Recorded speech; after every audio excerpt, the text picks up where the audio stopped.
Hello everyone, आप सभी का स्वागत है राशिद जेआरएफ चैनल पर। आज से हम हमारी सुपर 10 सीरीज़ जो यूजीसी नेट कॉमर्स के स्टूडेंट्स के लिए बहुत ही ज़्यादा हेल्पफुल होगी, उसका शुरू स्टार्टिंग करने जा रहे हैं। इसमें हम मोस्ट इम्पोर्टेंट 10 क्वेश्चन आपको कराएंगे जो मिक्स होंगे हर किसी भी सब्जेक्ट से। जो 10 सब्जेक्ट आपके सिलेबस में हैं उन सभी में से मिक्स क्वेश्चन वो आपको दिए जाएंगे। जैसा आप पहला इस क्वेश्चन स्क्रीन पर देख रहे हैं, मैकग्रेगर हैज़ प्रोपाउंडेड। मैकग्रेगर ने क्या प्रतिपादित किया था, यानी कि कौन सा वो रूल था जो मैकग्रेगर ने जो है हमें दिया था। तो जैसा आप जानते हैं कि मैकग्रेगर ने हमें थ्योरी एक्स और थ्योरी वाई ये रूल हमें दिया था। तो इसका आंसर ऑप्शन सी होगा, theory X and theory Y both. दूसरा क्वेश्चन है, Hawthorne experiment was conducted by. Hawthorne परीक्षण किनके द्वारा किया गया। जैसा कि आप जानते हैं कि ये एक वैज्ञानिक थे जिन्होंने एक फैक्ट्री में ये एक्सपेरिमेंट किया था उनके वर्करों पर। तो वो कौन थे जिन्होंने ये हाउथॉर्न एक्सपेरिमेंट किया था। हाउथॉर्न एक्सपेरिमेंट करने वाले थे एल्टन मेयो। जी हाँ, जॉर्ज एल्टन मेयो। इन्होंने हाउथॉर्न एक्सपेरिमेंट किया था, जिसको हम ह्यूमन रिलेशन एक्सपेरिमेंट के नाम से भी जानते हैं। तो इसका आंसर होगा आपका ए, जॉर्ज एल्टन मेयो। कहीं कहीं पर ज़्यादातर क्वेश्चनों में केवल एल्टन मेयो या जी एल्टन मेयो पूछ लिया जाता है। तीसरा क्वेश्चन है, which is the oldest form of organisation. संगठन का प्राचीनतम स्वरूप कौन सा है। जो सबसे पुराना है संगठन का स्वरूप वो कौन सा है। तो इनमें सबसे पुराना जो संगठन का स्वरूप है वो है line and staff organisation. Line और स्टाफ ऑर्गेनाइजेशन सबसे पुराना ऑर्गेनाइजेशन का फॉर्म है। तो इसका आंसर आपका सी होगा। इसके बाद, the first industrial policy of independent India was announced. देखिए, जो पहली इंडस्ट्रियल पॉलिसी इंडिया की जो अनाउंस की गई थी वो की गई थी 1948 में, यानी कि हमारी देश की आज़ादी के एक साल के बाद इंडस्ट्रियल पॉलिसी अनाउंस की गई थी इंडिपेंडेंट इंडिया की। तो इसका आंसर होगा डी, 1948। इसके बाद क्वेश्चन है कि what is economic order quantity. आर्थिक आदेश मात्रा क्या है। देखिए, ये एक ऐसा फॉर्मूला है जिसकी हेल्प से हम अपने स्टॉक लेवल की उस मात्रा को जान सकते हैं जहां पर हमारा ऑर्डरिंग और कैरिंग कॉस्ट सबसे कम होता है। तो इसको ही हम ईओक्यू के नाम से भी जानते हैं। तो यहाँ पे आंसर क्वेश्चन है कि what is economic order quantity. तो ऑप्टिमम ऑर्डर साइज। जी हाँ, कि हम एक ऑर्डर में कितना ऑर्डर दे सकते हैं जहाँ पे हमारा ऑर्डरिंग और कैरिंग कॉस्ट, उसको रखने की लागत और उसके ऑर्डर करने की लागत सबसे कम हो। तो उसको निकालने के लिए ही हम इकोनॉमिक ऑर्डर क्वांटिटी निकालते हैं कि उसको हम ऑप्टिमम लेवल देख सकें जहाँ पे हमारा सबसे कम खर्चा हो। तो इसका आंसर होगा डी, ऑप्टिमम ऑर्डर साइज।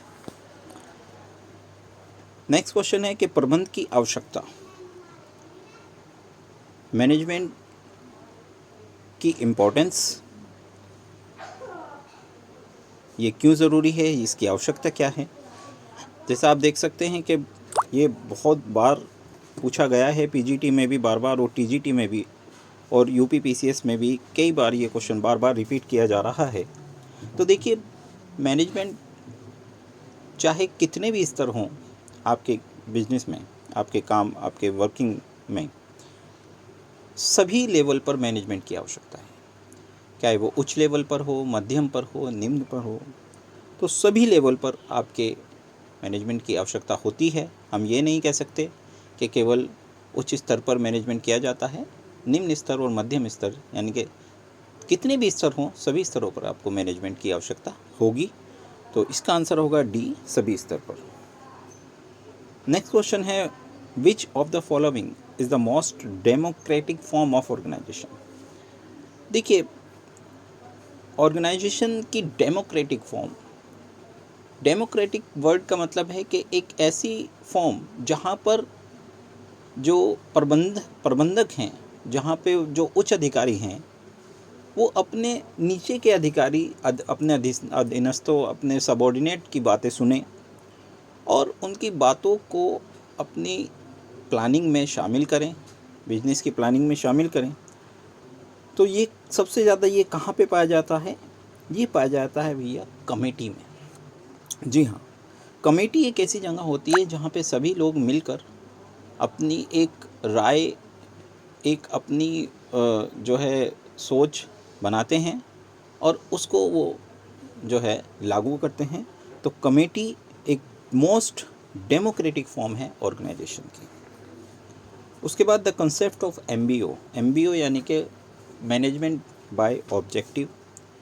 इसमें मैनेजमेंट एक ऑब्जेक्टिव के द्वारा किया जाता है।